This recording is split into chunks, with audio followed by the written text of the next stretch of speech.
अब हम स्टार्ट करते हैं नेक्स्ट एक और फिनोमेना ऑप्टिक्स की, refraction of light. Previous classes में हम reflection of light already discuss कर चुके। अब नेक्स्ट टॉपिक स्टार्ट करेंगे, रिफ्रैक्शन ऑफ लाइट। क्या होता है रिफ्रैक्शन ऑफ लाइट, ये देखते हैं। देखो ये कोई सरफेस एक्स वाई है, फाइन। लास्ट टॉपिक में हमने कहा था रिफ्लेक्शन तब टेक प्लेस करता है, या एग्जैक्टली रिफ्लेक्शन तब होता है जब इसकी ये साइड कोटेड होती है, सिल्वर कोटेड होती है, या ऐसे किसी मटेरियल से कोटेड होती है जिसका रिफ्लेक्टेंस हाई होता है। जैसे सिल्वर का रिफ्लेक्टेंस 95% होता है, दैट इज आने वाली एनर्जी का 95% वो रिफ्लेक्ट करके वापस कर देता है। अब हमको क्या करना है कि अब ऐसा कोई मीडियम ले लो, ये एक मीडियम 1 है ना, this is medium 1, this is medium 2। अब जो आपका मीडियम है ना, इसका ट्रांसमिटेंस हाई है, रिफ्रैक्टेंस, दैट रिफ्रैक्टेंस कह सकते हो या ट्रांसमिटेंस कह सकते हो। That medium contains high transmitting power. अब अगर ऐसा होगा तो फिर हम एक मीडियम दूसरा ले लेते हैं, तब क्या होगा। अब आपने ये लाइट यहाँ पर इंसिडेंट की, और जब ये लाइट इस पॉइंट पर इंसिडेंट होगी तो आपको कहा था ना 3 पार्ट्स में स्प्लिट करती है ये लाइट, लेकिन अब 2 पार्ट्स को डिस्कस नहीं करना। क्यों नहीं करना? क्योंकि इस मीडियम का ट्रांसमिटेंस हाई है, that is transmitting power large होने की वजह से most of the energy travel one medium to another medium. इसकी वजह से एनर्जी का लार्जर पार्ट जो होगा वो एक मीडियम से दूसरे मीडियम में ट्रेवल करेगा। अगर ऐसा होता है तो देखो आगे क्या होगा। फिर जैसे ही ये इस इंटरफेस पर, इस वाले पॉइंट पर क्या होगी, इंटरफियर करेगी, है ना। जैसे ही लाइट इस पॉइंट पर इंटरफियर होगी तो अपने पाथ को चेंज करेगी मीडियम चेंज होने की वजह से। अब हमने मीडियम चेंज किया तो मीडियम चेंज होने की वजह से यहां से वो पाथ को चेंज कर देगी, और पाथ चेंज करने की यह फिनोमिना रिफ्रैक्शन ऑफ लाइट कहलाएगी। और पाथ 2 तरह से चेंज कर सकती है, या तो वो नॉर्मल की तरफ बेंड कर जाएगी या फिर नॉर्मल से अवे हो जाएगी। तो 2 तरह से वो पाथ को क्या करेगी, चेंज करेगी। तो रिफ्रैक्शन ऑफ लाइट क्या हुआ कि जब कोई लाइट क्या करती है, when A ray of light travel, कहां से ट्रेवल करेगी, one medium to another medium, one medium to other. याद रखना जब हम अदर मीडियम में जा रहे हैं तो ये मीडियम लार्ज ट्रांसमिटिंग पावर होना चाहिए, ट्रांसमिटेंस वाला होना चाहिए। ये लार्ज ट्रांसमिटेंस रखेगा, देन लाइट रे क्या करेगी, रे बेंड या चेंज द पाथ, बेंड करेगी आइदर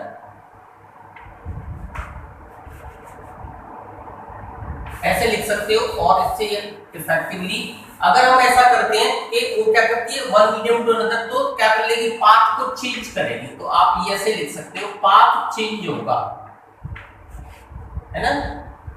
मीडियम चेंज होने की वजह से एक मीडियम से दूसरे मीडियम में जाने पर वो अपने पाथ को चेंज करेगी। पाथ चेंज की यह फिनोमेना क्या कहलाएगी, रिफ्रैक्शन ऑफ लाइट कहलाएगी। फाइन। अब देखो पाथ को चेंज करने के 2 सीक्वेंस हो सकते हैं, है ना। पहला सीक्वेंस आप यहां देख सकते हो, ये हमारा एंगल ऑफ इंसिडेंस बोला जाता है, this is angle of incidence, incidence है। और दूसरा हमारा ये एंगल ऑफ रिफ्रैक्शन है, this is angle of refraction. Refraction हमने आपको पहले कहा था, तब एंगल ऑफ रिफ्लेक्शन यूज किया था, अब एंगल ऑफ रिफ्रैक्शन होगा, ठीक है। ये ऑप्टिकली वन मीडियम है, ये दूसरा मीडियम है। अब देखो क्या होना चाहिए, अगर फर्स्ट मीडियम रेयर है, वन इज रेयर, ऑप्टिकली बात कर रहे हैं हम, दूसरा डेंसर है। आप डेंसिटी से कोरिलेट ना करें, ऑप्टिकल डेंसिटी की बात करते हैं, तो फर्स्ट मीडियम रेयर है और सेकंड मीडियम अगर डेंसर है तो दिस रे बेंड टुवर्ड्स द नॉर्मल, तो ये रे नॉर्मल की तरफ बेंड करेगी, है ना। इसका मतलब पहला तरीका ये हो सकता है कि रे अगर ट्रेवल करती है कहां से, रेयर से, कहां जाएगी, डेंसर में, क्या होगा, बेंडिंग होगी किसकी, बेंडिंग होनी चाहिए towards the normal, towards the normal. याद रखना इस चीज को, पॉइंट थोड़ा ध्यान रखना है कि हमको बेंड करना है। बेंडिंग तो दोनों केसेस में होगी, बस फर्क ये होगा ये टूवर्ड्स द नॉर्मल बेंड करेगी, है ना। देखो शॉर्ट में भी लिख सकते हैं, एंगल ऑफ इंसिडेंस आई की जो वैल्यू होगी वो ग्रेटर देन आर होगी। अगर आपको इन केस पहचानने को भी आ जाए कि क्या हुआ होगा तो आप ऐसे पहचान सकते हो, in case I is greater than R then the ray travel rarer medium to denser medium, या फिर आप ऐसे यूज कर सकते हो कि बेंड करेगी टुवर्ड्स द नॉर्मल। फाइन। अब दूसरा वे भी हो सकता है क्या, कि आप रे को डेंसर से जाने दो, है ना।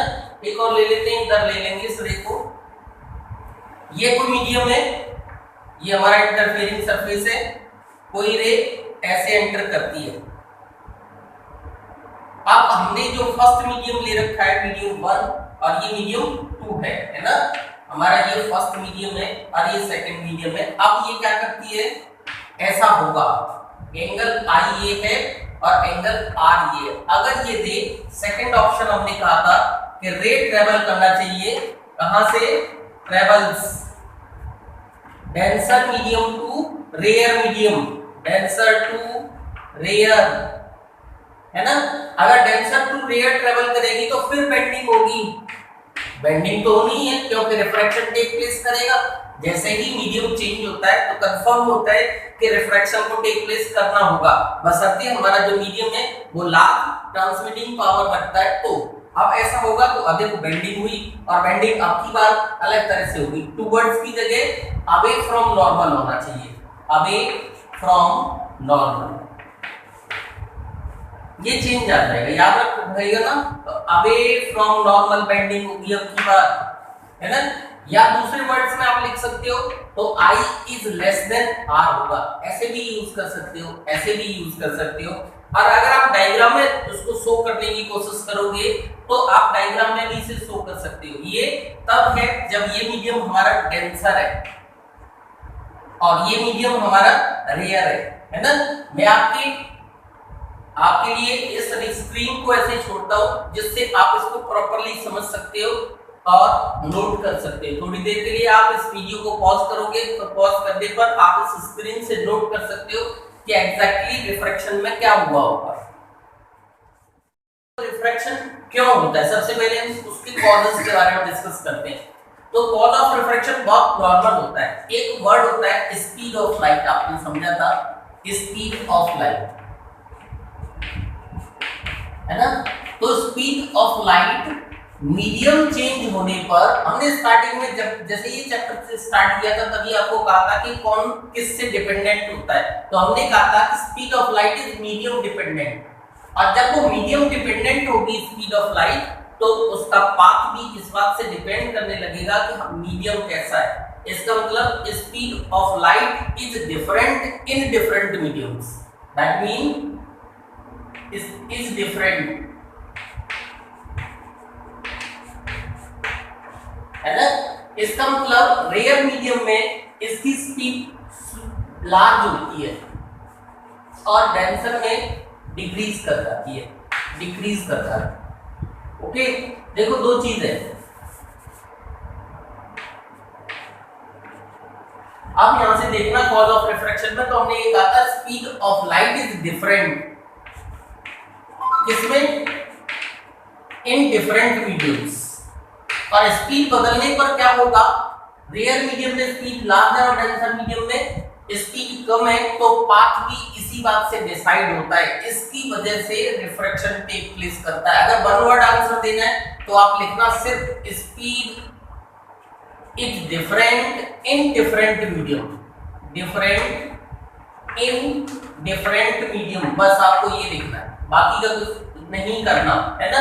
और टेक्निकल इश्यूज है, बहुत अच्छा आप डिस्कस कर सकते हैं, लेकिन 10th स्टैंडर्ड के लिए आप सिर्फ इतना समझने की कोशिश करो कि speed of light is different for different mediums, ये वर्ड ध्यान रखना बस। फाइन। तो कॉज ऑफ रिफ्रैक्शन हमारा क्लियर हो जाता है कि हमारा क्या रीजन है जिसकी वजह से रिफ्रैक्शन होता है। ठीक, अब आप एक बात देखो, एक वर्ड आता है laws of refraction, laws of refraction, ये दोनों आपको तैयार करने हैं। लॉज ऑफ रिफ्रैक्शन पूछा जाता है, तो लॉज ऑफ रिफ्रैक्शन सिंपल है, वही हमारे पास दो लॉ हैं। एक हम पहले ही पढ़ चुके हैं, क्या पढ़ा था हमने, इंसिडेंट रे। दूसरा हमने पढ़ा था रिफ्रैक्टेड रे एंड नॉर्मल। लाई करेंगे क्या, lie in same plane, lie in same plane, एक ही प्लेन में लाई करेंगे, याद रखना, ठीक है। इसका मतलब है ये तो कॉमन रूल है, जो पहले था वही है,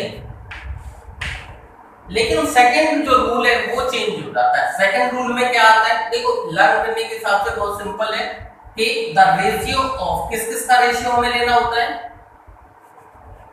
sine of, SINE, sine of angle of incidence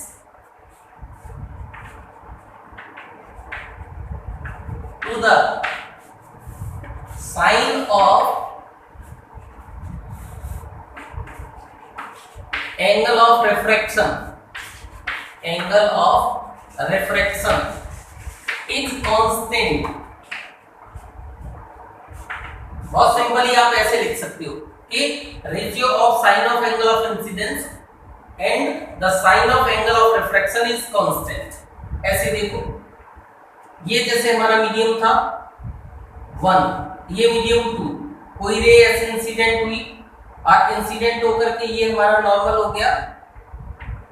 अब अगर वो डेंसर मीडियम में गई है तो बेंड करेगी towards the normal, that angle is angle of incidence I and that angle is angle of refraction R। तो अब आप क्या करोगे, तो हमने ये कहा कि इस लॉ में साइन I, ये वाला एंगल जिसमें वो ट्रेवल करके आ रही है, और उसके बाद जिसमें एंटर करेगी वो sine of R equal to किसके होना चाहिए, कांस्टेंट के होना चाहिए। ये आपका सेकंड लॉ है, दैट इज यहां से इस तरह से लिख सकते हो। अब इस कांस्टेंट को हमें डिफाइन करना होगा, दैट इज ये कांस्टेंट आएगा क्या, ये आखिर हमने एक कांस्टेंट टर्म यूज की है, इस कांस्टेंट टर्म का मीनिंग क्या है और इस कांस्टेंट टर्म को कैसे डिफाइन करेंगे, इस वर्ड को भी अब हम डिस्कस करना स्टार्ट करते हैं, ठीक है। तो दोनों लॉज में कोई प्रॉब्लम नहीं है, दो वर्ड याद रखने थे। पहला cause of refraction, simply learn करोगे, speed is different in different mediums, then you can learn the cause of refraction. और laws of refraction so simple, incident ray, refracted ray and normal same plane में लाई करेंगे, और ratio of sin of angle of incidence to the sin of angle of refraction is constant। ऐसे diagram में represent कर सकते हो, और formulate करना चाहते हो तो इस तरह से आप उसको फॉर्मुलेट करेंगे। अब देखो हम इस वाले वर्ड को डिस्कस करना स्टार्ट करेंगे कि ये कांस्टेंट क्या है, फिर इसको आगे लेके जाते हैं। देखो अब हमने इतना सब कुछ डिस्कशन किया, लेकिन क्या ये एक्चुअली एग्जिस्ट करते भी हैं डेली लाइफ में कि नहीं, जो हम पढ़ रहे हैं ये सिर्फ हाइपोथेटिकल है या एक सोच है, ऐसा नहीं। ये सब practical life, daily life examples को लेते हैं और उनके बेसिस पर समझने की कोशिश करते हैं कि क्या जो पढ़ा जा रहा है वो बिल्कुल करेक्ट है। तो सबसे पहला एक आप एग्जाम्पल रखो, एग्जाम्पल ये लेना है ना, आप अपने घर में एक बीकर लेना या एक कोई सा भी आप अपना पॉट ले सकते हो, उसमें वाटर फिल करो, यहाँ पर एक वाटर फिल करो, है ना, और वाटर फिल करने के बाद इसके बॉटम में एक कॉइन प्लेस करो, है ना, यहाँ पर एक कॉइन प्लेस करो। यहाँ जैसे ही आप इस कॉइन को एक बार तो देखना, जब इसमें वाटर हमने पोर नहीं कर रखा, then you can see from this side, तब आप यहाँ से उसको देखो, है ना। और उसके बाद क्या करो, आप इसके अंदर क्या कर दो, एक कैप फिल कर दीजिए, फिर वाटर फिल करो, और नाउ सी द पोजीशन। जब हम पहली पोजीशन देखते हैं तब हमको बिल्कुल वो नॉर्मल नजर आएगा, लेकिन जब हम दूसरी पोजीशन में देखेंगे तो वो हमको अपनी पोजीशन से डेविएटेड फील होगा, दैट इज हमको ऐसा लगेगा कि ये जो कॉइन यहाँ ना होकर यहाँ पर है, यहाँ दिखाई पड़ेगा, दैट इज राइज्ड फील होगा। जो कॉइन की पोजीशन यहाँ थी वो पोजीशन यहाँ पर हमको अपीयर्स होगी, किसकी वजह से? रिफ्रैक्शन की वजह से। पहली डेली लाइफ एग्जांपल आप ले सकते हो कि आप एक बीकर लो, उसमें कॉइन डालो और पहले वाटर फिल मत करो, फिर देखो, और फिर वाटर फिल करने के बाद देखो and see the difference, you can see the difference. Then आप कहोगे कि दिस ये सब किसकी वजह से हो रहा है? रिफ्रैक्शन ऑफ लाइट की वजह से ऐसा हो रहा है। दूसरा एक और तरीका ले सकते हो, ये आपका पेपर है जो आप पढ़ रहे हो, है ना, आपने इस पर कोई क्या लिख लिया? लेटर लिख लिया, स्पीड, आपने एक लेटर लिख लिया, है ना, और इसके ऊपर एक ग्लास स्लैब। अब आप देखो यहां से तो आपको स्पीड ऐसा नजर आ रहा है। इसके बाद आप क्या करना, एक ग्लास स्लैब रखो इसके ऊपर, स्पीड के जो आपने लेटर लिखा है उसके ऊपर एक ग्लास स्लैब लिखो। जैसे ही आप इसके ऊपर ग्लास स्लैब लिखो, देखोगे ये स्पीड जो लेटर लिखे हुए हैं ये अपराइज्ड फील होंगे, दैट इज थोड़ा सा शिफ्टेड फील होंगे आपको, किसकी वजह से? रिफ्रैक्शन ऑफ लाइट की वजह से। एक और एग्जांपल ले सकते हो, आप एक पेंसिल डाल दो इसके अंदर, इसी के अंदर एक पेंसिल फिल डालने की कोशिश करो, तो पेंसिल के साथ भी आप इस तरह के एग्जांपल देख सकते हो। तो रिफ्रैक्शन के डेली लाइफ एग्जांपल आपको सी करना है, तो you can see the daily life example, ठीक है, रिफ्रैक्शन के। तब आप कह सकते हो कि रिफ्रैक्शन टेक प्लेस करता है या नहीं। अब हम अपने वापस कंटेंट पे आते हैं। हमारा कंटेंट था कांस्टेंट, जो उस कांस्टेंट के लिए हम टर्म यूज करते हैं रिफ्रैक्टिव इंडेक्स। एक वर्ड होता है रिफ्रैक्टिव इंडेक्स, है ना, जो कांस्टेंट था हमने लिखा था ना sin i upon sin r equal to, आपने कहा था कांस्टेंट, कांस्टेंट को ही हम लिखते हैं रिफ्रैक्टिव इंडेक्स। तो ये क्या होती है रिफ्रैक्टिव इंडेक्स? तो इसको यहां समझते हैं। रिफ्रैक्टिव इंडेक्स दो स्पीड्स का रेशियो होती है। कौन सी दो स्पीड्स? पहली तो वो स्पीड जो फर्स्ट मीडियम में है और दूसरी वो स्पीड जो सेकंड मीडियम में है। इन दोनों स्पीड्स का जो रेशियो होता है वो सेकंड मीडियम की रिफ्रैक्टिव इंडेक्स कहलाता है। किसके रेस्पेक्ट में? फर्स्ट वाले मीडियम के रेस्पेक्ट में। लेकिन अगर मैं ऐसा न करके ऐसा कह देता कि first medium is air, then आप ऐसे लिख सकते थे इस बात को, द रेशियो ऑफ किस का? Ratio of speed of light in vacuum और एयर ले सकते हो to the speed of light देखो एयर और वैक्यूम भी यूज कर सकते हो आप, एयर यूज कर लेना 10th के स्टैंडर्ड में, कोई दिक्कत नहीं। Speed of light in medium